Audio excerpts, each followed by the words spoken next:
ഒരു സ്കൂളിന്റെ അരികിലെ തടാകത്തിലെ രാക്ക എന്ന ഒരു ആത്മാവുണ്ടെന്ന് ആ നാട്ടിലെ പലരും വിശ്വസിക്കുന്നുണ്ട്. അതേ തടാകത്തിലെ ആ സ്കൂളിലെ ഒരു പെൺകുട്ടിയുടെ ബോഡി പൊന്തുകയാണ്. ആ കൊലപാതകത്തിന് പിന്നിലെ ആരായിരിക്കും? അവളെ വൺ സൈഡായിട്ട് പ്രണയിക്കുന്ന നായകനും കൂട്ടുകാരും കൂടി ആ രഹസ്യം തേടി ഇറങ്ങുകയാണ്. പിന്നീട് റിവീൽ ആവുന്നത് ഷോക്കിംഗ് ത്രില്ലിങ്ങും ഒരു ലോഡ് ട്വിസ്റ്റുകളാണ്. ഉറപ്പായിട്ടും ഈ ഒരു അടിപൊളി സീരീസ് നിങ്ങളെ നിരാശപ്പെടുത്തില്ല. ഈ ഒരു കഥയ്ക്ക് എത്ര റേറ്റിംഗ് കൊടുക്കാൻ പറ്റും, അതുപോലെ നിങ്ങളുടെ അഭിപ്രായങ്ങൾ കമന്റ് ബോക്സിൽ പറഞ്ഞാൽ മതി. ഇതിലും അടിപൊളി കഥകൾ നിങ്ങൾക്ക് വേണ്ടി തേടി കണ്ടുപിടിക്കാൻ എനിക്കൊരു മോട്ടിവേഷനായിട്ട് എല്ലാ കൂട്ടുകാരും മറക്കാതെ ഇപ്പൊ തന്നെ ഈ വീഡിയോയ്ക്ക് ഒന്ന് ലൈക്ക് ചെയ്തേക്കണേ. കഥ ഇഷ്ടപ്പെട്ടാൽ കൂട്ടുകാരിലേക്ക് ഷെയർ ചെയ്യാനും ഇതിലും അടിപൊളി കഥകൾ കാണാനായിട്ട് ട്വിസ്റ്റ് മലയാളം എന്ന ചാനൽ സബ്സ്ക്രൈബ് ചെയ്യാനും മറക്കരുത്. അപ്പോൾ നമ്മൾ തുടങ്ങല്ലേ.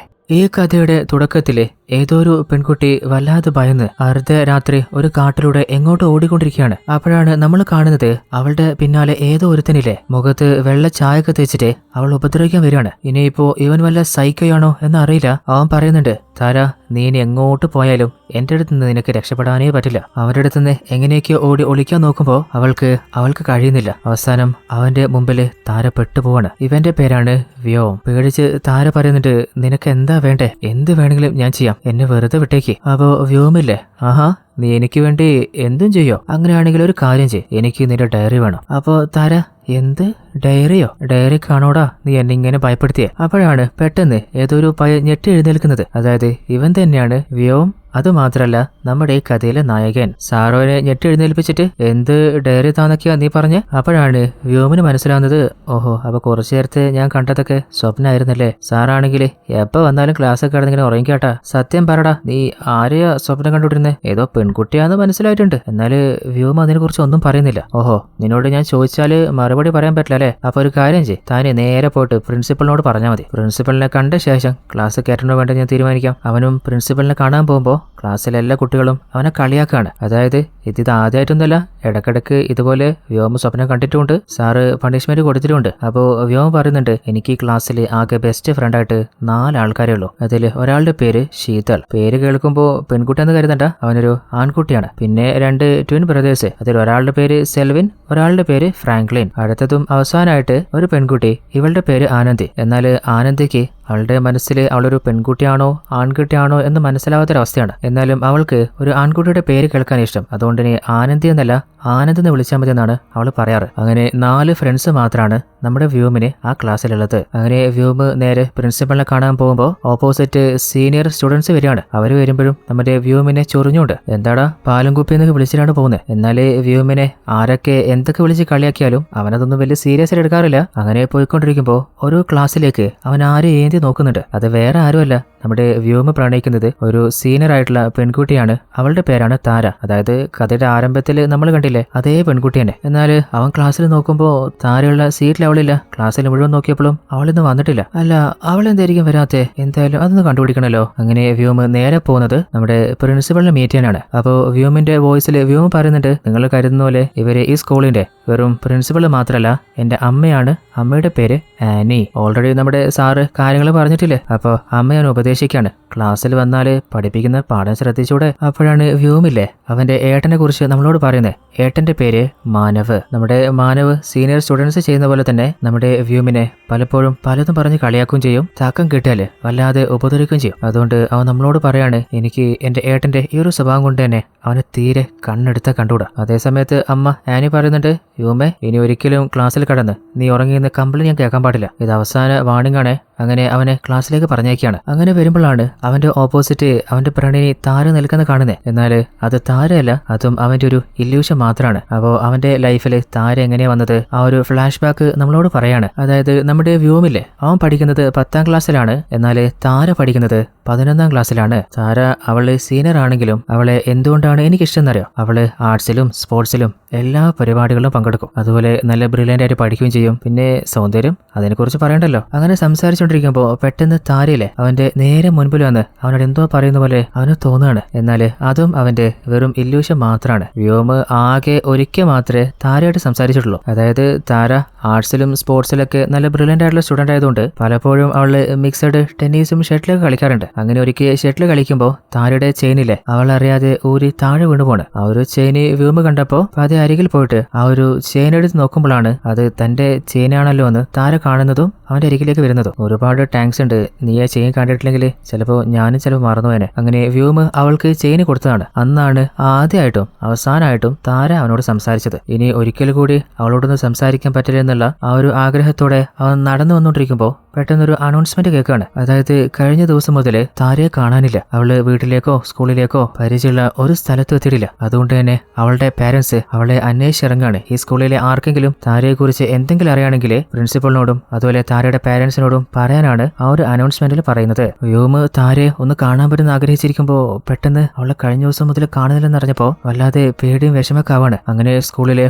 ഓരോ കുട്ടികളും അങ്ങോട്ടും ഇങ്ങോട്ടും താരയ്ക്ക് എന്തായിരിക്കും സംഭവിച്ചിട്ടുണ്ടാവുക, അവളെ കുറിച്ച് പല ഗോസിപ്പും പറയുന്നുണ്ട്. അതിൽ 2 പെൺകുട്ടികൾ പറയുന്നുണ്ട്. അതായത് ആ സ്കൂളിൽ ഒരു ആൽബിൻ എന്ന് പറഞ്ഞ സാറുണ്ട്. ആ സാറുമായിട്ട് താരയ്ക്ക് ഒരു രഹസ്യ റിലേഷൻ ഉണ്ടായിരുന്നു. നമ്മുടെ സ്കൂളിലെ പല കുട്ടികളെ കണ്ടിട്ടുണ്ട്. അതായത് ആൽബിൻ സാറ് അങ്ങേര് എക്കണോമിക്സിലെ വിഷയം എടുക്കുന്നത്. താരയ്ക്കാണെങ്കിൽ എക്കണോമിക്സിൽ നല്ല മാർക്ക് കുറവായിരുന്നു. അപ്പോൾ മാർക്ക് കൂടുതൽ കിട്ടാൻ വേണ്ടിയിട്ട് അവൾ എന്തോ ഒരു തെറ്റായ തീരുമാനം എടുത്തതാണെന്ന് തോന്നുന്നുണ്ട്. ഇനിയിപ്പോ ആ കാര്യങ്ങളൊക്കെ പുറത്ത് കുട്ടികളൊക്കെ അറിഞ്ഞൊന്നും മനസ്സിലായിട്ട് അവള് വല്ല കടുക്കുകയും ചെയ്തതാണോ? അപ്പോഴാണ് ചില കുട്ടികൾ പറയുന്നത് ആ ഒരു റാക്കിയുടെ ആത്മാവില്ലേ, ചിലപ്പോ അവനായിരിക്കും അവള് കൊണ്ടുവരുന്നുണ്ടാവുക. അതായത് ആ ഒരു നാട്ടില് രാക്ക എന്നൊരു ആത്മാവ് ശക്തിയെ കുറിച്ചിട്ട് ചില കെട്ടുകഥകളുണ്ട്. ആ സ്റ്റുഡൻസ് കരുതുന്നത് ഇനിയിപ്പോ അതങ്ങനെ സത്യമായിരിക്കും എന്നാണ്. നമ്മുടെ നായകൻ വ്യോമാണെങ്കിൽ ഇടക്കിടക്ക് താരവുമായിട്ട് അവന്റെ സ്വപ്നത്തിലാണ് സംസാരിക്കാറ്. നേരിട്ട് സംസാരിക്കാനുള്ള ധൈര്യം അവനില്ല. അങ്ങനെ കൂട്ടുകാരുമായിട്ട് സംസാരിച്ചുകൊണ്ടിരിക്കുമ്പോൾ അവൻ താരയെ കുറിച്ച് ഓർക്കുകയാണ്. അതായത് ആ ഒരു സ്വപ്നത്തിലേക്ക് പോകുമ്പോൾ പെട്ടെന്ന് ഫ്രണ്ട്സ് ആണ് അവനെ പ്രസന്റിലേക്ക് കൊണ്ടിരുന്നത്. ഫ്രണ്ട്സ് പറയുന്നുണ്ട്, എടാ താരയുടെ തിരോധാനത്തിന് പിന്നില് എല്ലാരും പറയുന്ന പോലെ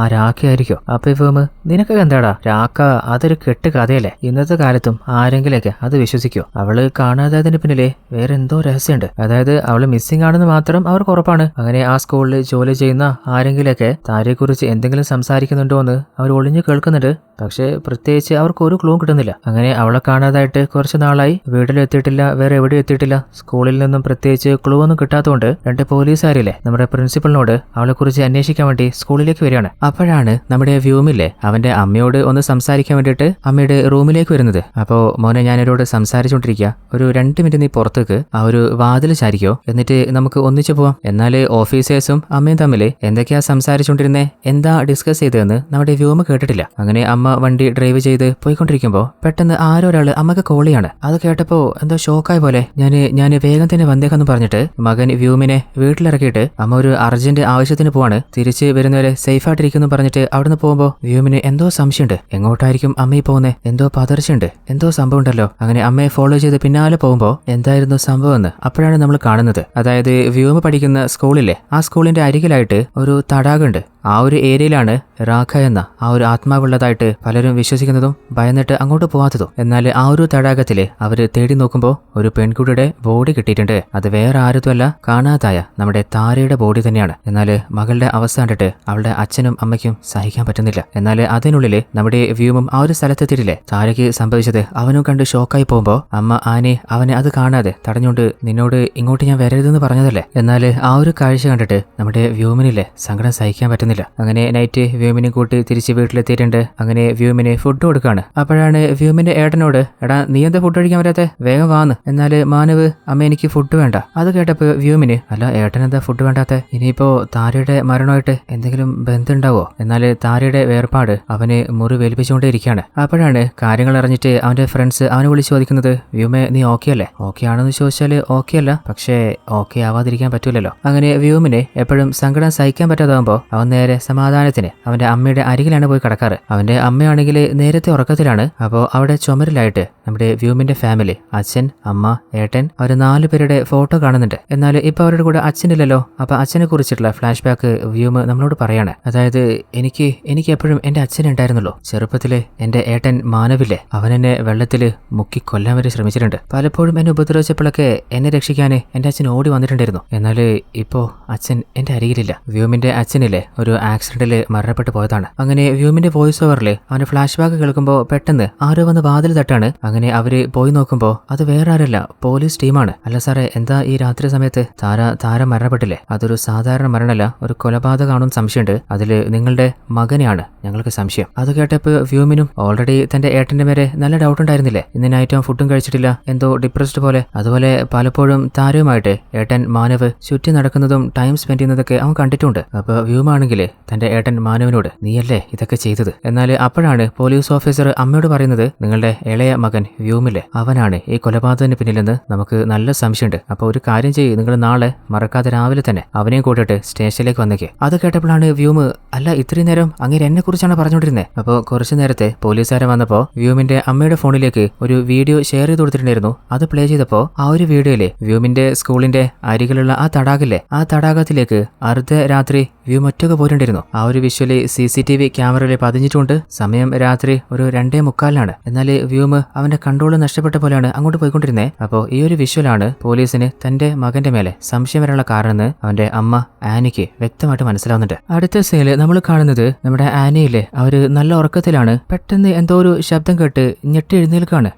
എന്താ നോക്കുമ്പോഴാണ് തന്റെ മകൻ വ്യൂമില്ലേ അവൻ നേരെ നടന്നു പോയിട്ട് വാതിൽ അവരെ തല തട്ടിക്കൊണ്ടിരിക്കുകയാണ്. അതായത് വ്യൂം അറിയാതെ ഉറക്കത്തിൽ എഴുന്നേറ്റ് നടക്കുന്ന ഒരു കണ്ടീഷൻ അവനുണ്ട്. അങ്ങനെ നേരെ സ്റ്റേഷനിലേക്ക് വന്നിട്ട് പോലീസുകാർ കഴിഞ്ഞ ദിവസം കണ്ട ആ ഒരു വീഡിയോ കുറിച്ച് ചോദിക്കുമ്പോൾ ഒരു സർട്ടിഫിക്കറ്റ് കൊടുക്കുകയാണ്. അതായത് വ്യൂം ഉറക്കത്തിൽ എഴുന്നേറ്റ് നടക്കുന്ന കണ്ടീഷനില്ലേ ആ ഒരു സിറ്റുവേഷൻ തെളിയിക്കുന്ന സർട്ടിഫിക്കറ്റ് ആണ്. അപ്പോൾ അന്ന് വ്യൂം അവിടെ എത്തിയത് ഉറക്കത്തിലായിരിക്കുമെന്ന് പോലീസുകാർ കൺവിൻസ് ആയിട്ട് ഇനി എന്തെങ്കിലും സംശയം പിന്നീട് തോന്നിയാൽ ഉറപ്പായിട്ടും സ്റ്റേഷനിലേക്ക് വിളിപ്പിക്കും. അപ്പോൾ എന്തായാലും വരേണ്ടി വരും. അങ്ങനെ പോലീസ് ടീം പറഞ്ഞ കാര്യങ്ങളൊക്കെ സംബന്ധിച്ചിട്ട് മകനെ കൂട്ടിട്ട് അവിടുന്ന് തിരിച്ചു പോവാണ്. എന്നാൽ വ്യൂമിന്റെ വീട്ടിൽ പോലീസ് വന്നതും അടുത്ത ദിവസം പോലീസ് ചോദ്യം ചെയ്ത കാര്യമൊക്കെ സ്കൂളിലൊക്കെ പാട്ടായിട്ടുണ്ട്. അപ്പോൾ എല്ലാ കുട്ടികളും അവനൊരു കൊലയാളിയെ പോലെ നീയാണോടാ താരയെ കൊന്നളഞ്ഞ്, നീ ഒരു സൈക്കിയാണല്ലേ, ഇനിയിപ്പോ ഞങ്ങളെ ആരെങ്കിലും കൊല്ലാനുള്ള പ്ലാൻ ഉണ്ടാ? അങ്ങനെ വ്യൂമിനെ കളിയാക്കുമ്പോഴും ചെറുപ്പം മുതലേ പല സിറ്റുവേഷനും അവൻ ഫേസ് ചെയ്തിട്ട് ഇപ്പോൾ ആ ഒരു കളിയാക്കലൊന്നും അവനെ ഏഷാതായിട്ടുണ്ട്. ഒന്നും സംഭവിക്കാത്ത പോലെ അവനോട് നേരെ അവന്റെ ഫ്രണ്ട്സിന്റെ അരികിലേക്ക് വരുമ്പോഴാണ് നമ്മുടെ ശീതളില്ലേ അവളൊരു വീഡിയോ കാണിച്ചു കൊടുക്കുന്നത്. അതായത് ആ നാട്ടിലെ ഒരു പാർട്ടി പ്രവർത്തകയുണ്ട്, ഇവരുടെ പേര് മീനാക്ഷി എന്നാണ്. എന്നാൽ പണ്ട് മുതലേ വ്യൂമിന്റെ അമ്മ ആനിയെ മീനാക്ഷിക്ക് കണ്ണെടുത്ത കണ്ടുകൂടാ. എന്നാൽ വ്യൂമിനെ അറസ്റ്റ് ചെയ്തിട്ട് പോലീസ് വിട്ടേച്ചെന്നറിഞ്ഞപ്പോ പ്രിൻസിപ്പളായിട്ടുള്ള ആനി അവളുടെ പണവും പവറും വെച്ചിട്ടാണ് കുറ്റവാളിയായ മകനെ രക്ഷപ്പെടുത്തിയെന്നും ഇപ്പോഴത്തെ അന്വേഷണം യഥാർത്ഥ വഴിയിലല്ല പോകുന്നതെന്നും മീഡിയയുടെ മുമ്പിൽ പറയാണ്. അപ്പോഴാണ് അങ്ങോട്ടേക്ക് നമ്മുടെ വ്യൂമിനെ കാണാന് ദേഷ്യത്തില് ഒരു പയ്യൻ വരുന്നത്. ഇവന്റെ പേരാണ് വിജയ് മോഹൻ. അതായത് കുറച്ചു നേരത്തെ നമ്മൾ കണ്ട മീനാക്ഷിയില്ലേ അവരുടെ മകനാണ്. എന്നാൽ വിജയ് എന്തിനാ വ്യൂമിന്റെ നേരെ പാഞ്ഞു വരുന്നതെന്ന് വെച്ചാല് വൺ സൈഡായിട്ട് വിജയ് താരെ പ്രണയിക്കുന്നുണ്ടായിരുന്നു. എന്നാൽ താരയുടെ കൊലപാതകത്തിന്റെ കാരണം വ്യൂമാണെന്നല്ലേ ഇപ്പോ എല്ലാരും പറയുന്നത്. അപ്പോ നമ്മുടെ വ്യൂമില്ലേ ഈ വിജയ് അവൻ ആരാണെന്ന് പറയാണ്. വിജയുടെ ഫാമിലി എന്ന് പറയുന്നത് വലിയ പണക്കാരുടെ ഫാമിലിയാണ്. എന്നാൽ അവന്റെ യഥാർത്ഥ സ്വഭാവം ഇതുവരെ പല പെൺകുട്ടികളുടെയും ലൈഫ് അവൻ നശിപ്പിച്ചിട്ടുണ്ട്. എന്നാൽ പിടിക്കപ്പെട്ടാലും അവന്റെ അമ്മ മീനാക്ഷിയിലെ അവരുടെ പവർ ഉപയോഗിച്ചിട്ട് അവനെ രക്ഷപ്പെടുത്തി കൊണ്ടുപോറാണ്. അതായത് വിജയില്ലേ കുറച്ച് നാൾ മുൻപ് ഇതേ സ്കൂളിലായിരുന്നു പഠിച്ചിട്ടുണ്ടായിരുന്നത്. എന്നാൽ അവന്റെ കോഴിത്തരം കൊണ്ട് കുറെ പെൺകുട്ടികളെ ബുദ്ധിമുട്ടിപ്പിച്ചപ്പോൾ പ്രിൻസിപ്പളായിട്ടുള്ള ആനിയുടെ അടുത്ത് കംപ്ലൈന്റ് കൊടുത്ത് അവസാനം ആനി സ്കൂളിൽ നിന്ന് തന്നെ അവനെ പുറത്താക്കിയതാണ്. അപ്പോൾ മീനാക്ഷിക്ക് എന്തുകൊണ്ടാണ് നമ്മുടെ ആനിയുടെ മേലെ ദേഷ്യം മനസ്സിലായില്ലേ? അതായത് മകനായ വിജയെ സ്കൂളിൽ നിന്ന് പുറത്താക്കിയതിന്റെ പക വീട്ടിയതാണ്. വിജയ് അവൻ അടിക്കാൻ വരുമ്പോ ഫ്രണ്ട് ശീതളില്ലേ അവനെ തടുക്കുകയാണ്. അപ്പോൾ ആദ്യം ശീതളിനെയാണ് അവൻ അടിച്ച് താഴെയിടുന്നത്. എന്നിട്ട് നേരെ വ്യൂമിന് നേരേക്ക് പാഞ്ഞു വന്ന് അവനെ വല്ലാതെ ഉപദ്രവിക്കുകയാണ്. അവന് ചെറുത്തുക്കാൻ പറ്റുന്നില്ല. അപ്പോഴാണ് ആരോ വന്നിട്ട് നമ്മുടെ വിജയെ അടിച്ചു തെറിപ്പിക്കുന്നേ. നോക്കുമ്പോൾ അത് വേറെ ആരുമല്ല, നമ്മുടെ വ്യൂമിന്റെ ഏട്ടൻ മാനവ് തന്നെയാണ്. അങ്ങനെ മാനവ് അവനടുത്ത് പഞ്ഞു കിടുമ്പോ വിജയ് പേടിച്ചവിടെ നോടി തള്ളുന്നുണ്ട്. അങ്ങനെ താഴെ വീണ് കിടക്കുന്ന നമ്മുടെ വ്യൂമിനെ അനിയനെ കൈപ്പിടിച്ച് ഉയർത്താന് മാനവ് നോക്കുമ്പോ വ്യൂമില്ലേ അവന്റെ ഏട്ടന്റെ കൈ തട്ടിക്കളയാണ്. അതായത് ചെറുപ്പം മുതലേ ഏട്ടനുള്ള ആ ഒരു ദേഷ്യവും പകയൊന്നും അവൻ മറന്നിട്ടില്ല തോന്നിട്ട്. അങ്ങനെ വ്യൂമ് അവിടെ എഴുന്നേറ്റ് പോവാണ്. അങ്ങനെ നമ്മുടെ വ്യൂമിന് നല്ല മുറി പറ്റിയിട്ടില്ലേ, അപ്പൊ അതിനൊക്കെ മരുന്ന് വെക്കുന്നത് നമ്മുടെ ആനന്ദിയാണ്. അപ്പോഴാണ് ബാക്കി കൂട്ടുകാർ അങ്ങോട്ടേക്ക് വരുന്നത്. അപ്പോൾ അവർ ഓരോരുത്തരും പറയുന്നുണ്ട് താരയുടെ കൊലപാതകത്തിന് പിന്നിലെ വേറെ ആരോ ആണ്. അപ്പോൾ വ്യൂമും എനിക്കും അതറിയാം, അതാരാണെന്ന് നമ്മൾ എങ്ങനെയെങ്കിലും വേഗം കണ്ടുപിടിച്ചേ മതിയാവും. അപ്പോൾ നിങ്ങൾ എൻ്റെ കൂടെ ഉണ്ടാവില്ലേ? പിന്നെ അതെന്ത് ചോദ്യാടാ. അങ്ങനെ അടുത്ത സീനില് ആനിയിലെ തന്റെ മകനെ കുറിച്ച് മീനാക്ഷി എന്തൊക്കെയാ മീഡിയയിൽ പറഞ്ഞ്, അതുപോലെ വ്യൂമിനെ മീനാക്ഷിയുടെ മകൻ വിജയ് വല്ലാത്ത ഉപദ്രവം ചെയ്തില്ലേ, ഒരു അമ്മ എന്ന നിലയിൽ അത് ചോദിക്കണ്ടേ? അങ്ങനെ മീനാക്ഷിയോട് പറയുന്നുണ്ട് നിന്റെ മകൻ ചെയ്ത തെറ്റിനാണ് അവൻ എനിക്ക് സ്കൂളിൽ നിന്ന് പുറത്താക്കേണ്ടി വന്നത്. അതവന്റെ കയ്യിലിരിപ്പുണ്ടായിരുന്നു. എന്നാൽ എന്റെ മകൻ ഒരു തെറ്റും ചെയ്തിട്ടില്ലാന്ന് എനിക്ക് ഉറപ്പാ. ഇത്രയും കാലമായിട്ട് അവന്റെ ഭാഗത്തുനിന്ന് അങ്ങനെ ഒരു പ്രശ്നമില്ലല്ലോ. അതുപോലെ നിന്റെ മോനോട് പറഞ്ഞേക്ക് എന്റെ മോന്റെ മേത്ത് തൊട്ടിട്ടുള്ള കളി വേണ്ടാന്ന്. എന്നാൽ മീനാക്ഷി ആണെങ്കിൽ പണവും അധികാരങ്ങളും ഒരു സ്ത്രീയല്ലേ, പറ്റില്ല, ഇനിയും വരും, നിനക്ക് എന്താ ചെയ്യാൻ പറ്റുക, നീ ചെയ്യേ. അപ്പൊ ആനി ആഹാ എന്നാല് എനിക്കും ചിലത് കാണിക്കാനുണ്ടാവും. നിന്റെ മോൻ വിജയ് നീ കണ്ടിരുന്നോ? എന്റെ മാനവിലെ അവന് കണക്കിന് കൊടുത്തിട്ടാ സ്കൂളിൽ നിന്ന് പറഞ്ഞയച്ചത്. ഇനിയും ചൊറിഞ്ഞ് പിന്നാലെ വരാനാണെങ്കിൽ അവിടെയും നിൽക്കില്ല, അപ്പൊ സൂക്ഷിച്ചാ ദുഃഖിക്കണ്ട. അതും പറഞ്ഞ് ആനി അവിടുന്ന് തിരിച്ചു പോവാണ്. എന്നാൽ മീനാക്ഷി ആണെങ്കിൽ കിളി പോയിരിക്കാണ്. അല്ല, ഇതുവരെ ഞാനല്ലേ ആൾക്കാരെ വിറപ്പിക്കാറ്, ഇതിപ്പോ ഇവളെന്താ എന്നെ വിറപ്പിച്ചിട്ട് പോന്നേ? അപ്പോ മീനാക്ഷിക്ക് ഇപ്പോഴല്ലേ മനസ്സിലാവുന്നത് തന്റെ മകൻ സ്കൂളിൽ പോയിട്ട് പ്രശ്നം ഉണ്ടാക്കിയെന്നും ആനിയുടെ മകന്റെ കയ്യിൽ നിന്ന് തല്ലും വാങ്ങിയിട്ടാണ് വീട്ടിലേക്ക് വന്നതെന്നും. എന്നാൽ മീനാക്ഷിയില്ലേ ദേഷ്യത്തില് കയ്യിലൊരു ബെൽറ്റ് എടുത്ത് പോയിട്ട് സ്വന്തം മകൻ വിജയെ ക്രൂരമായിട്ട് ഉപദ്രവിക്കുകയാണ്. അവനാണെങ്കിൽ അലറി പറയുന്നുണ്ട്, അമ്മേ എന്നെ ഒന്നും ചെയ്യല്ലേ. എന്നാല് അവര് കേൾക്കുന്നില്ല. ഇവരുടെ ക്യാരക്ടർ എന്താണെന്ന് പോലും നമുക്കൊരു ഐഡിയ കിട്ടുന്നില്ല. അടുത്ത സീനില് നമ്മുടെ വ്യൂമും ഫ്രണ്ട്സും ഇല്ലേ കമ്പ്യൂട്ടർ സിസ്റ്റം ചെക്ക് ചെയ്യാണ്. അതായത് പോലീസിന് ആരാണ് വ്യൂമ് സ്കൂളിന്റെ അരികിലുള്ള ആ ഒരു തടാകത്തിലേക്ക് പോയ CCTV വിഷ്വല് അയച്ചു കൊടുത്തെന്ന് ചെക്ക് ചെയ്യാനാണ്. അങ്ങനെ അവര് സെർച്ച് ചെയ്ത് നോക്കുമ്പോൾ അയച്ചു കൊടുത്ത ആളെ കണ്ടിട്ട് അവര് ഷോക്കായി പോവാണ്. അത് വേറെ ആരുമല്ല, നമ്മുടെ വ്യോമില്ലേ അവന്റെ അമ്മ ആനി തന്നെയാണ്. വ്യോമിന് ഒന്നും മനസ്സിലാവുന്നില്ല. എന്റെ അമ്മ എന്തിനാ എന്നോട് ഇങ്ങനെ ചെയ്യുന്നേ? പോലീസിനെ കൊണ്ട് പിടിപ്പിച്ചിട്ട് എന്നെ രക്ഷപ്പെടുന്ന പോലെ എന്തൊക്കെയാ നടക്കുന്നേ? അപ്പോഴാണ് അങ്ങോട്ടേക്ക് അവന്റെ അമ്മ ആനി വരുന്നത്. അല്ല, ഈ സമയത്ത് നിങ്ങളെല്ലാരും ഇവിടെ എന്താ ചെയ്യുന്നേ? ഓരോരുത്തർ അവരുടെ വീട്ടിലേക്ക് പോന്നോക്ക്. അങ്ങനെ കൂട്ടുകാരൊക്കെ അവിടുന്ന് പോയി കഴിഞ്ഞപ്പോ വ്യോമില്ലേ അവന്റെ അമ്മയോട് ദേഷ്യത്തിൽ ചോദിക്കുന്നുണ്ട്, നിങ്ങളൊരു അമ്മ തന്നെയാണോ? നിങ്ങൾ തന്നെ എന്നെ പോലീസിന് പിടിച്ചു കൊടുത്തിട്ട് എന്നെ രക്ഷപ്പെടുന്ന പോലെ നാടകം കളിക്കായിരുന്നു. അപ്പോഴാണ് ആനി എന്താണ് ശരിക്കും സംഭവിച്ചെന്നുള്ള ആ ഒരു ഫ്ലാഷ് ബാക്ക് പറയുന്നത്. പോലീസ് ടീം എന്നോട് പറഞ്ഞത് സ്കൂളിലെ എല്ലാ CCTV വിഷ്വൽസും അയച്ചു കൊടുക്കാനാണ്. എന്നാൽ എനിക്ക് ഓരോ വിഷ്വൽസ് ഇരുന്ന് ചെക്ക് ചെയ്യാൻ പറ്റുമോ? ഞാൻ മുഴുവൻ അയച്ചു കൊടുത്തു. അതിൽ നീ രാത്രി സമയത്ത് കുളത്തിന്റെ അരികിലേക്ക് പോകുന്ന വിഷ്വൽ ഉണ്ടായിരുന്നു എന്ന് എനിക്ക് അറിയില്ലായിരുന്നു. നിനക്ക് അമ്മയെ വിശ്വസിക്കാൻ പറ്റുവാണെങ്കിൽ വിശ്വസിക്ക്. എന്നാൽ മറുത്തൊന്നും പറയാതെ വ്യോമ് ദേഷ്യത്തില് അവിടുന്ന് തിരിച്ചു പോവാണ്. അതേ സമയത്ത് വ്യോമും ഫ്രണ്ട്സും ഇല്ലേ അവർക്ക് താരയുടെ കൊലപാതകത്തിന്റെ പിന്നിലെ ആരുടെ മേലേക്കാണ് സംശയം അവര് ഓരോരുത്തരെയും നോട്ട് ചെയ്യുന്നുണ്ട്.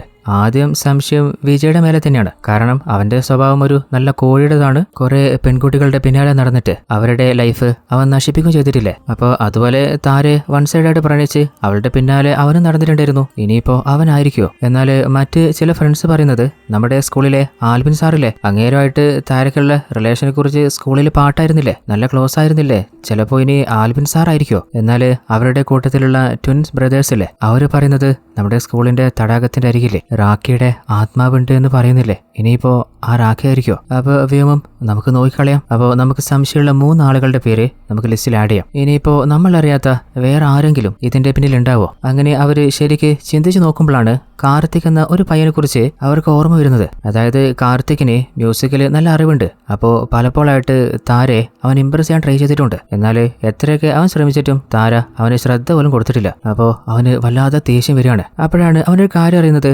അതായത് താര ഇന്നൊരു ടെഡി വേഷം കേട്ടിട്ട് ആ ഒരു ഫംഗ്ഷനിലേക്ക് വരുന്നുണ്ട്. അപ്പോൾ അവള് അങ്ങോട്ടേക്ക് വന്നപ്പോ കാർത്തികില്ലേ പെട്ടെന്ന് തന്നെ അവളെ കയറി കിസ് ചെയ്യാണ്. എന്നാൽ നേരത്തെ താരക്ക് സംശയം ഉണ്ടായിരുന്നതുകൊണ്ട് ആ ഒരു ടെഡിയുടെ ഉള്ളിലുണ്ടായിരുന്നത് വേറൊരു പെൺകുട്ടിയായിരുന്നു. അപ്പോൾ പിന്നാലെ വന്ന താരയിലെ അവന്റെ കാരണത്തടിക്കുന്നുണ്ട്. പബ്ലിക്കായിട്ട് എന്നെ കിസ് ചെയ്യാൻ മാത്രം നിനക്ക് ധൈര്യം ഉണ്ടായിരുന്നോ? എന്നിട്ട് എന്നെ ഇംപ്രസ് ചെയ്യാനായിട്ട് മ്യൂസിക്കും പാട്ടും ഒക്കെ. ഞാൻ സംശയിച്ചത് സത്യം തന്നെയായിരുന്നു. നീ എത്ര വൃത്തിയായിട്ടാണാടാ. നിനക്കൊരു കാര്യം അറിയോ? എന്റെ മുമ്പിൽ ഇപ്പോ നീയും നിൽക്കാണ്, നിന്റെ അരികിൽ ഒരു പന്നി നിൽക്കുകയാണെങ്കിൽ നിന്നെ ഞാൻ കിസ് ചെയ്യില്ല, ആ പന്നീനെ കിസ് ചെയ്യുള്ളൂ. അതായത് പന്നിയേക്കാളും മോശാടാ നിന്റെ ജന്മം. എന്നാൽ അവിടെ ചുറ്റിലും കൂടിയ എല്ലാ സ്റ്റുഡൻസും ആ ഒരു കാഴ്ച കാണും, പലരും ഫോണിൽ ക്യാപ്ചർ ചെയ്തെടുക്കുകയും ചെയ്യുന്നില്ലേ. എന്നാൽ ആ ദേഷ്യക്ക് ഉള്ളിൽ ഉറപ്പിച്ചിട്ട് അവൻ നാണം കെട്ട് അവിടുന്ന് തിരിച്ചു പോയതാണ്. അപ്പോൾ വ്യോമ പറയുന്നത് കാർത്തികനും അവളോട് പകയുണ്ടാവാനുള്ള ഒരു സ്ട്രോങ് റീസൺ ഇല്ലേ. അപ്പോൾ നമ്മളില്ലേ ആ കാർത്തികിന്റെ മേലുള്ള സംശയം തീരണമെങ്കിൽ അവന്റെ പിന്നാലെ ഫോളോ ചെയ്ത് പോകണം. അവൻ എന്തൊക്കെയാണ് ചെയ്യുന്നത് എല്ലാ കാര്യം നോട്ട് ചെയ്യണം. എവിടെ വെച്ചെങ്കിലും അവൻ കുടുങ്ങാതിരിക്കില്ല. അങ്ങനെ കുറച്ച് കഴിഞ്ഞപ്പോൾ വ്യോമ ഒറ്റക്ക് കടന്നുറങ്ങാണ്. എന്നാൽ അമ്മയായിട്ട് പിണങ്ങിയ ശേഷം അവൻ അമ്മയോട് ഒന്ന് സംസാരിച്ചിട്ട് പോലുമില്ല. അപ്പോൾ ചെറിയ സങ്കടത്തില് അമ്മ അവന്റെ അരികിൽ വന്നിരിക്കുമ്പോൾ വ്യോമ അവൻ പറയുന്നുണ്ട്, ഞാൻ കരുതിയിരുന്നത് എന്റെ ഏട്ടൻ മാനവന് മാത്രമേ എന്നോട് തീരെ ഇഷ്ടമില്ല, ദേഷ്യം എന്ന് കരുതിയേ. എന്നാൽ അമ്മയ്ക്കും എന്നോട് അങ്ങനെയായിരുന്നല്ലേ. എന്നാൽ അമ്മയാണെങ്കിലേ നീ എന്നെ തെറ്റിദ്ധരിച്ചേടാ, എനിക്ക് എന്റെ മോനോട് അങ്ങനെ ചെയ്യാൻ പറ്റുമോ? അതേ സമയത്ത് മറ്റൊരു ഭാഗത്ത് പോലീസും താരയുടെ മരണത്തിന് പിന്നില് ആരാണെന്ന് അന്വേഷിച്ച് ഇറങ്ങിയിട്ടില്ലേ. അപ്പോൾ ആൽബിൻ സാറിന് താരയുമായിട്ടൊരു മോശപ്പെട്ട റിലേഷൻ ഉണ്ടെന്ന് ആ സ്കൂളില് പലരും പറഞ്ഞു നടക്കുന്നില്ലേ. അപ്പോൾ പോലീസ് ആൽബിൻ സാറെ ചോദ്യം ചെയ്യാണ്. അതായത് താര മിസ്സായ ആ ഒരു സമയത്ത് നിങ്ങൾ എവിടെ ഇരുന്നുണ്ടായിരുന്നേ?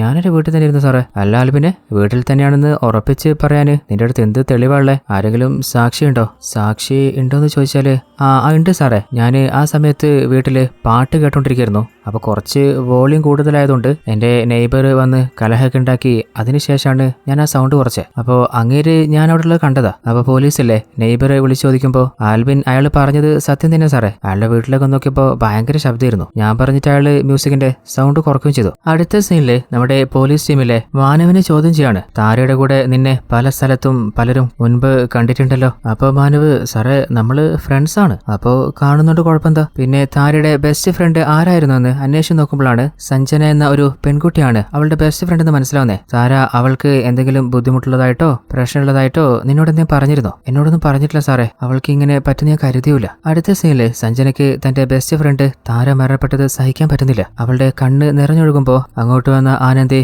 സഞ്ജന താരയെ ഓർത്ത് നമ്മൾ സങ്കടപ്പെട്ടിട്ട് കാര്യമില്ല. അവൾക്ക് പറ്റിയ അപകടത്തിന്റെ മരണത്തിന്റെ പിന്നിലെ ആരാണെന്ന് നമ്മൾ കുറച്ച് ഫ്രണ്ട്സ് അന്വേഷിച്ച് ഇറങ്ങിയിട്ടുണ്ട്. വ്യൂമാണ് നമ്മുടെ ടീമിന്റെ ലീഡർ. നമ്മൾ എന്തായാലും ഈ ഒരു കേസ് സോൾവ് ചെയ്യും. അപ്പൊ സഞ്ജന നീ എന്താ പറയുന്നേ? വ്യൂമോ? അവനെ കൊണ്ട് എന്ത് കേസ് സോൾവ് ചെയ്യാൻ പറ്റുന്ന? കുറച്ച് ദിവസം മുമ്പല്ലേ ആ വിജയുടെ കയ്യിൽ നിന്ന് അവൻ കണക്കിന് അടി വാങ്ങിയത്. അപ്പൊ ആനന്ദി അവന് അടി കിട്ടിയെന്ന് വെച്ചിട്ട് അവന്റെ കഴിവ് നഷ്ടപ്പെട്ടു പോവോ? അവൻ നല്ല ഇന്റലിജന്റ് ആയിട്ടുള്ള ഒരു പയ്യനാണ്. നിനക്ക് വിശ്വാസം ഉണ്ടെങ്കിൽ താരക്ക് സംഭവിച്ചെന്തെന്ന് അറിയണമെങ്കിൽ കൂടെ കൂടുന്നെങ്കിൽ കൂടിക്കോ. അങ്ങനെ അവരുടെ സംശയത്തെക്കുറിച്ചൊക്കെ അവളോട് പറയുമ്പോൾ അവസാനം സഞ്ജനയും അവരുടെ ടീമിൽ കൂടുകയാണ്. അങ്ങനെ വ്യൂമും ഫ്രണ്ട്സും ഡിസ്കസ് ചെയ്തുകൊണ്ടിരിക്കുമ്പോൾ ആനന്ദിയും സഞ്ജനയും വന്നിട്ട് അവർ ഡിസ്കസ് ചെയ്യുന്ന കാര്യം എന്താണെന്ന് ചോദിക്കുമ്പോൾ നമുക്ക് കാർത്തികിന്റെ മേലാണ് സംശയം. അപ്പൊ സഞ്ജന എനിക്കും അവന്റെ മേലെ സംശയമുണ്ട്. അന്ന് അവൻ കിസ് ചെയ്യാൻ ശ്രമിച്ചപ്പോൾ താര അവന്റെ മുഖത്തടിച്ചിരുന്നില്ലേ? അതിന്റെ വാശി തീർക്കാന് അവൻ എന്താ ചെയ്തെന്നറിയോ? താരയുടെ റൂമില് ഓരോ ദിവസം ഓരോ ചത്ത ജീവികളെ പുറത്തു വെച്ചിട്ട് വാതിലില് നീയൊരു വിച്ചാണെന്ന് എഴുതിയിട്ട് പോയിരുന്നു. അതായത് താരെ അവൻ വല്ലാതെ മെന്റലി ടോർച്ചർ ചെയ്തിട്ടുണ്ട്. അപ്പോ സഞ്ജനക്കറിയുന്ന കാര്യങ്ങളൊക്കെ പറഞ്ഞപ്പോ ഫ്രണ്ട്സിനും ഏകദേശം ഉറപ്പാവാണ്. അപ്പൊ ഇതിന്റെ പിന്നില് ഉറപ്പായിട്ടും ആ ഒരു കാർത്തിക് തന്നെയായിരിക്കും. എന്നാല് കാർത്തികില്ലേ അവനവന്റെ മ്യൂസിക് ഒക്കെ പ്രാക്ടീസ് ചെയ്യുന്ന ഒരു ഏരിയ ഉണ്ട്. അപ്പോൾ അതേ സ്ഥലത്ത് വെച്ചിട്ട് താരയെക്കുറിച്ച് അവനൊരു പാട്ട് പാടുകയാണ്. അതായത് ഒരു റാപ്പ് പോലെ. She's gone she's gone. അവന്റെ ബിഹേവിയർ ഒക്കെ കാണുമ്പോൾ അവർക്ക് ഏകദേശം കാര്യങ്ങൾ ഉറപ്പാവാണ് ഇവൻ തന്നെയായിരിക്കും. എന്നാൽ അവൻ ഒളിഞ്ഞു നോക്കുന്ന കാര്യം കാർത്തികിന് എന്തോ ഒരു ഡൗട്ട് വന്നിട്ടുണ്ട്. ആരടാ അത്? അവൻ വരുന്നതിന് മുൻപ് നമ്മുടെ വ്യൂമും ഫ്രണ്ട്സും അവിടെ നോടി തളർന്നുണ്ട്. അങ്ങനെ കുറെ ദൂരത്തിൽ കഴിഞ്ഞപ്പോഴാണ് അവർക്ക് മനസ്സിലാവുന്നത് ട്വിൻസ് ബ്രദേഴ്സിൽ ഒരാളെ കാണുന്നില്ല. അവൻ കുടുങ്ങിയിട്ടുണ്ടാവുമായിരിക്കും. പറഞ്ഞു തീർന്നില്ല, കാർത്തികിന്റെ ഫോൺ വരികയാണ്. മര്യാദക്ക് എല്ലാണും തിരിച്ചിങ്ങ് പോരുക. അതല്ലെങ്കിൽ പിന്നെ ഇവനെ ഞാൻ എന്താ ചെയ്യാന്ന് എനിക്കിപ്പോൾ പറയാൻ പറ്റില്ല. അങ്ങനെ കൂട്ടുകാരനെ രക്ഷപ്പെടുത്താനായിട്ട് ഇനി എന്ത് സംഭവിച്ചാലും നേരിടുക തന്നെ അവർ തിരിച്ചു പോവാണ്. അപ്പോൾ അവരോട് ഓരോരുത്തരോടും ഡ്രസ്സൊക്കെ കഴിക്കാൻ പറഞ്ഞിട്ട് നിനക്കൊക്കെ എന്തിന്റെ കേടായിരുന്നറ. എന്നിട്ട് താര മരണപ്പെട്ട ആ ഒരു കുളമില്ലേ, ആ കുളത്തില് അവരെ ഇറക്കി നിർത്തുകയാണ്. അവർ ഓരോരുത്തരും വല്ലാതെ പേടിച്ചു വന്നിട്ടുണ്ട്. കാരണം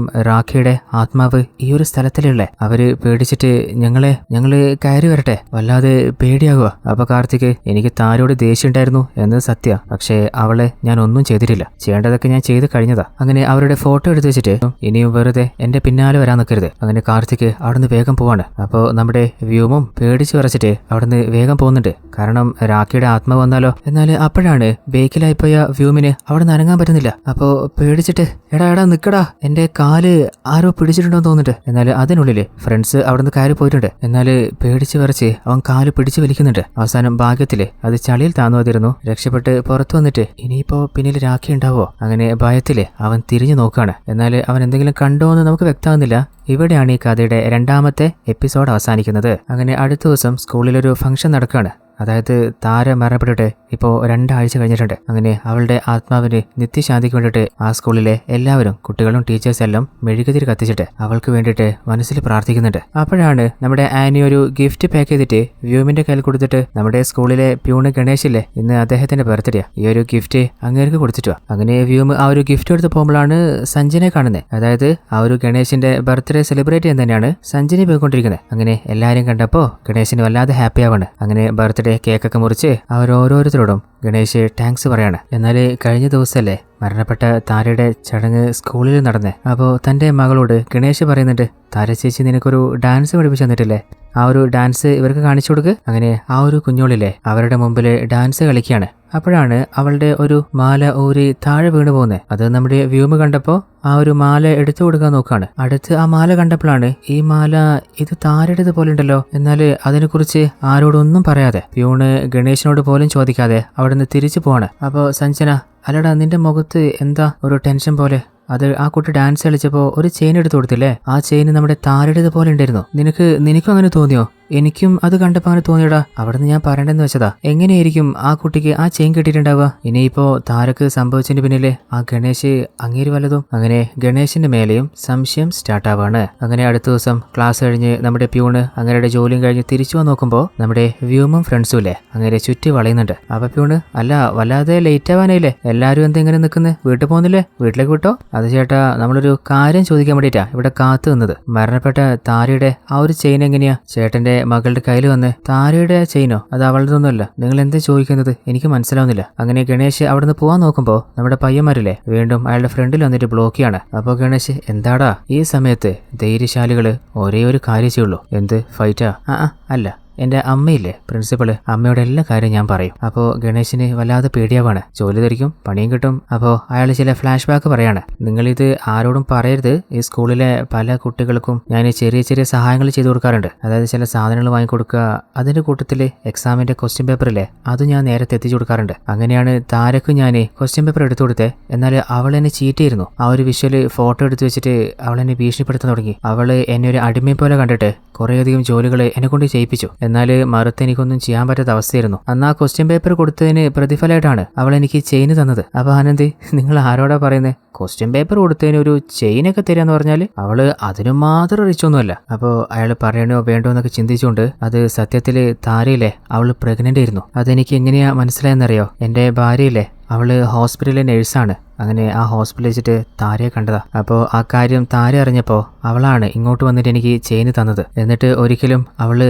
ഗർഭിണിയായിരുന്നെന്ന രഹസ്യം പുറത്ത് പോലീസിനോടോ ആരോടും പറയരുതെന്ന് എന്നോട് റിക്വസ്റ്റും ചെയ്തിരുന്നു. അത് കേട്ടപ്പോൾ വ്യൂമിന് സങ്കടവും ദേഷ്യവും വിഷമൊക്കെ വരുന്നുണ്ട്. തന്റെ പ്രണയിനി അവള് താര ഒരു ഗർഭിണിയായിരുന്നോ? എന്നാൽ കൂട്ടുകാര് അവനെ സമാധാനിപ്പിച്ചിട്ട് പറയുന്നുണ്ട്, നീ എന്തിനാ ടെൻഷൻ അടിക്കുന്നത്? അവള് ഗർഭിണിയായിരുന്നു വെച്ചിട്ട് അവൾ അറിഞ്ഞുകൊണ്ട് തെറ്റ് ചെയ്താന്ന് പറയാൻ പറ്റോ? ഇനിയിപ്പോൾ ആരെങ്കിലും അവളെ നിർബന്ധിച്ച് ഫോഴ്സ് ചെയ്ത് അബ്യൂസ് ചെയ്തതാണെങ്കിലോ? അപ്പോൾ താരയുടെ ബെസ്റ്റ് ഫ്രണ്ട് നമ്മുടെ സഞ്ജനയല്ലേ? അപ്പൊ വ്യൂമ്, അല്ല സഞ്ജന, നിനക്ക് താര അവള് ഗർഭിണിയായിരുന്നെന്ന കാര്യം അറിയായിരുന്നോ? അപ്പൊ അവള് ഷോക്കായിട്ട്, എന്ത്, താര ഗർഭിണിയായിരുന്നോ? ഇല്ല, ഞാൻ അറിഞ്ഞിട്ടില്ല, എന്നോട് പറഞ്ഞിട്ടില്ല. അവള് സങ്കടത്തില് താര അവൾ എന്നോട് ഒരു കാര്യം മറച്ചു വെക്കാത്തതാ. ഞാനും അങ്ങനെ തന്നെയാ. എന്നാൽ അവൾ എന്തുകൊണ്ടായിരിക്കും ഈ കാര്യം ഷെയർ ചെയ്യാത്തെ? അവള് താര മാത്രമായിരുന്നു എനിക്കൊരു സമാധാനം. എനിക്കൊരു രണ്ടാം അമ്മയുണ്ട്. വീട്ടിലെനിക്ക് പോകാനേ പറ്റില്ല. അവര് വല്ലാതെ ഉപദ്രവിക്കും, എപ്പോഴും വഴക്ക് പറഞ്ഞുകൊണ്ടിരിക്കും. അതുകൊണ്ട് ഞാൻ ഹോസ്റ്റലിലേക്ക് മാറിയതാ. അങ്ങനെയാണ് താരയെ പരിചയപ്പെടുന്നതും നമ്മള് ബെസ്റ്റ് ഫ്രണ്ടാവും ചെയ്യുന്നത്. താരയുടെ കുറേയധികം ഫിനാൻഷ്യൽ പ്രശ്നങ്ങൾക്ക് ഞാൻ അവളെ സഹായിച്ചിട്ടുണ്ട്.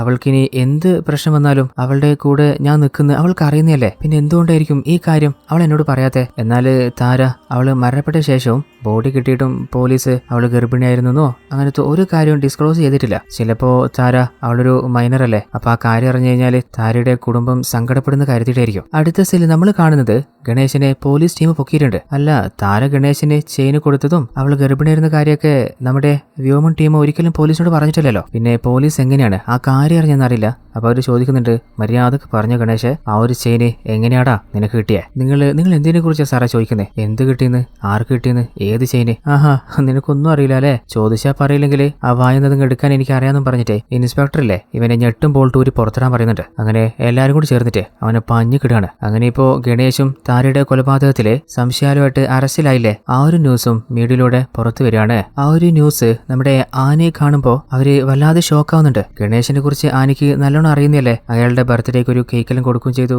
നല്ലൊരു സ്വഭാവമുള്ള ഒരാളാ. പിന്നെങ്ങനെയാ താരയുടെ കൊലപാതകമായിട്ട് അയാൾക്ക് കണക്ഷൻ വന്നേ? അതേ സമയത്ത് നമ്മുടെ വ്യോമനും ഫ്രണ്ട്സിനും ഒരു കാര്യം മനസ്സിലാവുന്നില്ല. നമ്മളാണ് ഗണേശന് താര ആ മാല കൊടുത്തിട്ടുണ്ടായിരുന്നു എന്ന കാര്യം കണ്ടെത്തുന്നത്. നമ്മൾ ആരും പോലീസിനോട് പറഞ്ഞിട്ടില്ല. പിന്നെ എങ്ങനെയാ പോലീസ് ഈ കാര്യം അറിഞ്ഞിട്ടുണ്ടാവുക? അടുത്ത സീനില് നമ്മുടെ വ്യോമില്ലേ തന്റെ കേസ് അന്വേഷണത്തിന് ഹെൽപ്പ് ആവാനായിട്ട് കുറേയധികം ക്രൈം ബുക്കുകൾ വായിച്ചുകൊണ്ടിരിക്കുകയാണ്. അപ്പൊ ആ കാഴ്ച കണ്ട അമ്മ ആനി ചോദിക്കുന്നുണ്ട്, അല്ല മോനെ, ഇതെന്താ പുതിയൊരു ഹാബിറ്റ് ഒക്കെ? അത് പ്രത്യേകിച്ചൊന്നുമില്ല, വെറുതെ ഒരു ഇൻട്രസ്റ്റ് തോന്നിട്ട്. പിന്നെ നീ ഗണേശനെ കാണാൻ പോയതും അങ്ങനെ ചോദ്യം ചെയ്ത കാര്യമൊക്കെ എന്നോട് ജയിലിൽ വെച്ച് ഗണേശ് പറഞ്ഞിട്ടുണ്ടായിരുന്നു. അതായത് അയാളെ കാണാൻ ഞാൻ ജയിലിൽ പോയിട്ടുണ്ടായിരുന്നു. അപ്പോൾ വ്യോമ്, എനിക്ക് അയാളുടെ മേലെ നല്ല സംശയമുണ്ടമ്മേ. അയാളെ എനിക്ക് അറിയുന്നതാണ്, എനിക്ക് ഉറപ്പാണ് അവനല്ല എന്തായാലും ഈ ഒരു കൊലപാതകത്തിന് പിന്നില്. അടുത്ത സീനില് നമ്മുടെ വ്യോമിലെ തന്റെ ഏട്ടൻ മാനവിന്റെ റൂമിന്റെ വാതിൽ തട്ടുകയാണ്. കുറെ നേരം തട്ടിയിട്ടും ഒരു റെസ്പോണ്ടും ഇല്ല. കുറച്ച് ലേറ്റ് ആയിട്ട് വാതിൽ തുറക്കുമ്പോ, എന്താ വാതിൽ തുറക്കാൻ ഇത്ര നേരം? അത് ഞാൻ നല്ല ഉറക്കത്തിലായിരുന്നു. എന്നാൽ ഉള്ളിലേക്ക് നോക്കിയിട്ട്, സത്യത്തിൽ നീ ഉറങ്ങിയിരുന്നോ അല്ലെങ്കിൽ നീ ഇപ്പോഴാണോ റൂമിലേക്ക് വന്നേ? അപ്പൊ മാനവ്,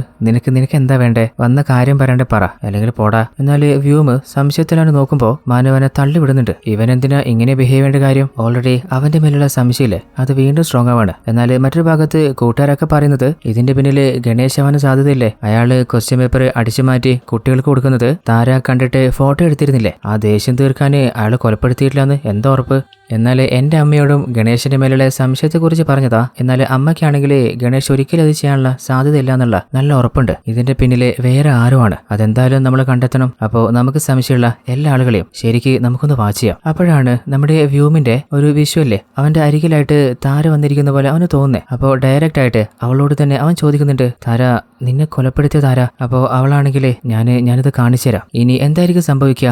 അവള് ആരാണ് കാണിച്ചു കൊടുത്തിട്ടുണ്ടാവുക? ഇനി എന്തൊക്കെയാണ് ഈ ഒരു കഥയിൽ സംഭവിക്കാൻ പോകുന്നത്? അപ്പോൾ എല്ലാ ട്വിസ്റ്റുകളും രഹസ്യങ്ങളും നിങ്ങളിലേക്ക് അധികം വൈകാതെ തന്നെ ഞാൻ എത്തിക്കാം. അപ്പോൾ ഇതുവരെ നിങ്ങൾ കണ്ട പാർട്ട് എങ്ങനെയുണ്ടായിരുന്നു? ഇഷ്ടപ്പെട്ടോ എന്ന് മനസ്സിലാവാനായിട്ട് എല്ലാ കൂട്ടുകാരും മറക്കാതെ ഈ വീഡിയോയ്ക്ക് മാക്സിമം ഒന്ന് ലൈക്ക് ചെയ്യുക. അതുപോലെ കൂട്ടുകാരിലേക്ക് വീഡിയോ ഒന്ന് ഷെയർ ചെയ്യുക. അപ്പോൾ അടുത്ത പാർട്ട് നമ്മുടെ സെക്കൻഡ് ചാനലിലേക്ക് വരാൻ പോകുന്നത്. അപ്പോൾ മറക്കാതെ എല്ലാ കൂട്ടുകാരും സെക്കൻഡ് ചാനൽ സബ്സ്ക്രൈബ് ചെയ്ത് വെക്കുക. അപ്പോൾ അതുവരേക്കും ഇത് നിങ്ങളുടെ സ്വന്തം twist Malayali. Tata, bye bye.